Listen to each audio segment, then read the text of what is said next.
नमस्कार. स्वाभिमानी TV news चॅनलच्या बातमीपत्रात आपलं स्वागत.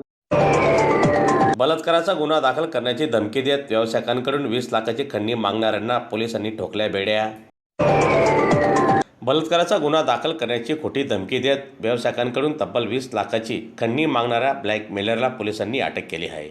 सदर आरोपींनी संबंधित व्यावसायिकाला खोट्या प्रकरणात अटकवण्याची भीती दाखवत मोठी रक्कम उकळण्याचा प्रयत्न केला. मात्र व्यावसायिकांनी धाडस दाखवत पोलिसात याबाबत तक्रार दाखल केली. पोलिसांनी सापळा रचून आरोपींना रंगेहात पकडत त्यांना बेड्या ठोकल्या.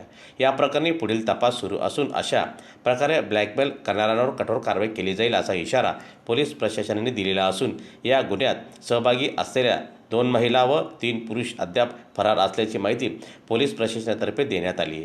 सदरची कारवाई ही जिल्हा पोलीस अधीक्षक श्रीकांत ढिवरे यांच्या मार्गदर्शनाखाली LCB PIसह पथकाने केली आहे. याच्यामध्ये एक मोडस ऑपरेंडी अशी आहे की एक ग्रुप आहे, त्याच्यामधला जो कुख्यात गुन्हेगार आहे त्याची ही मोडस ऑपरेंडी आहे की एखाद्या महिलेला प्रद्युम्न करणं, की एखाद्या फेसबुकवरून किंवा सोशल मीडियावरनं एखाद्या माणसाला त्याच्यामध्ये ट्रॅप करणं, मग त्याला एखाद्या घरात बोलवणं आणि त्या अनुषंगाने आधीच आतमध्ये लपलेली माणसं त्याचा व्हिडिओ काढतात आणि नंतर त्याला ब्लॅकमेल करतात.